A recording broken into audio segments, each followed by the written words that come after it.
Hello students, my name is doctor Archana Kumari, APSM college Barauni, department of political science. आज का topic है state. State का तीसरा यूनिट है। फर्स्ट यूनिट में हम लोगों ने जाना इसके इंट्रोडक्शन, इसका मीनिंग और डिफिनेशन के बारे में। सेकेंड यूनिट में हम जाने कि इसका स्कोप क्या है, और आज इसका थर्ड यूनिट है, तीसरा यूनिट है। इसमें हम इसके एलिमेंट्स के बारे में जानेंगे।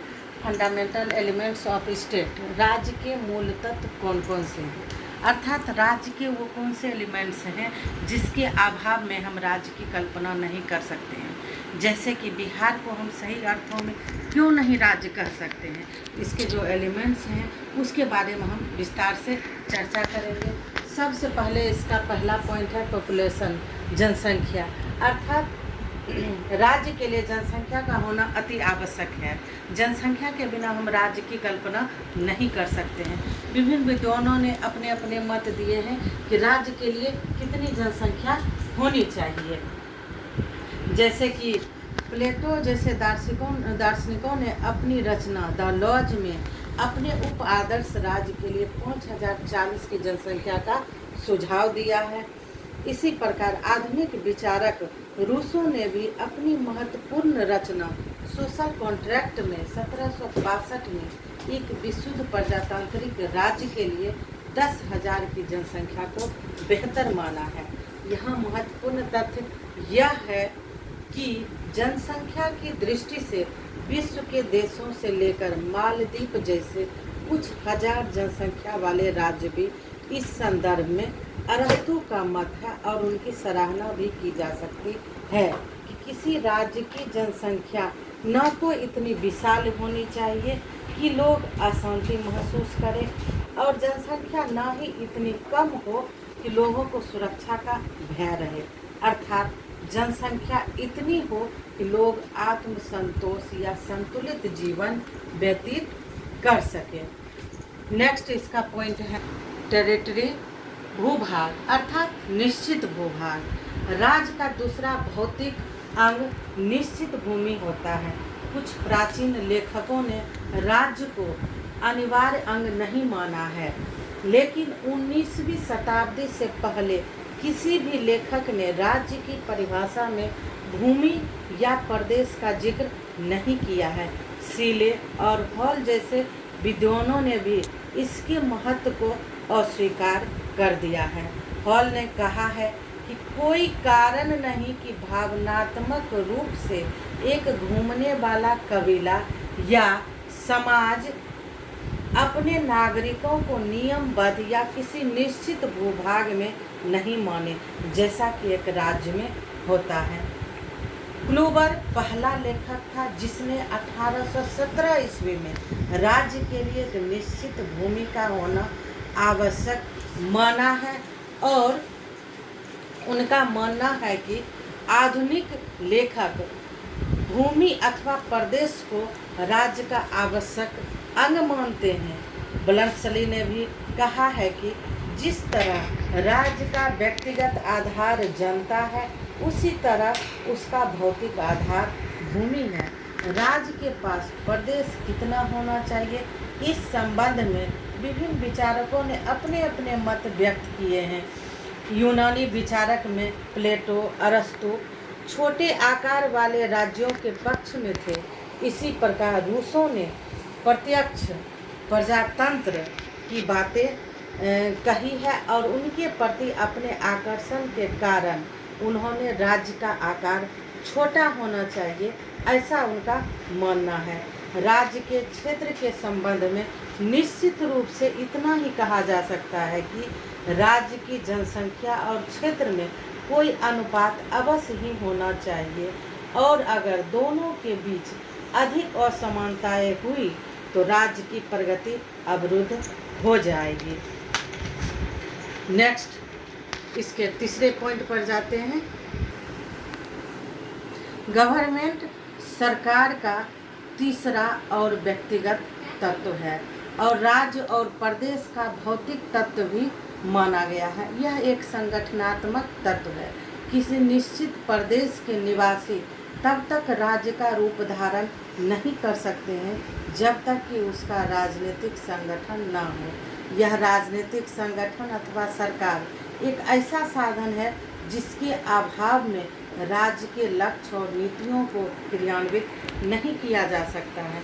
सरकार राज्य का व्यवहारिक पक्ष है और सरकार के माध्यम से ही हम राज्य से संबंध स्थापित कर सकते हैं या राज्य तक पहुंच सकते हैं। गार्डनर ने भी कहा है कि सरकार राज्य का वह साधन या तंत्र है जिसके द्वारा राज्य के उद्देश्य अर्थात सामान्य हितों की पूर्ति होती है। सरकार के बिना जनता असंगठित समूह के रूप में होगी जो सामूहिक रूप से कोई भी कार्य करने में असक्षम होगी।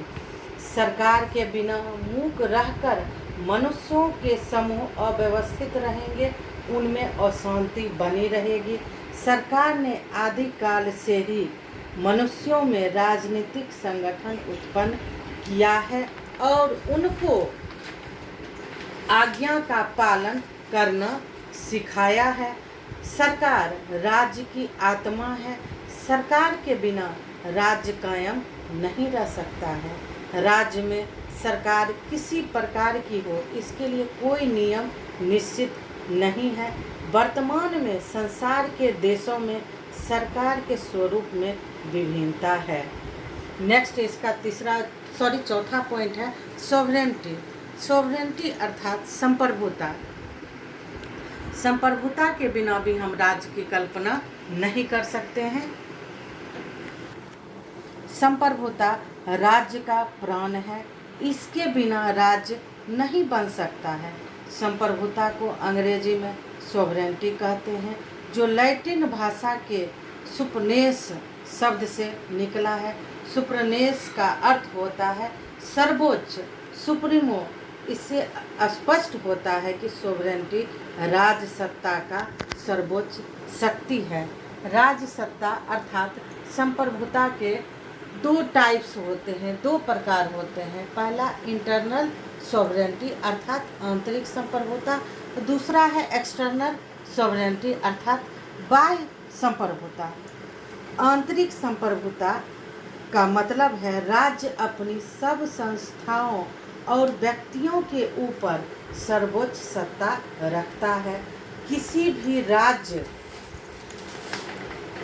को किसी अन्य राज्य के व्यक्तियों के और संस्थाओं के ऊपर नियंत्रण रखने की आज्ञा नहीं दी जा सकती है। प्रत्येक सरकार अपने राज्य में सर्वोच्च होती है।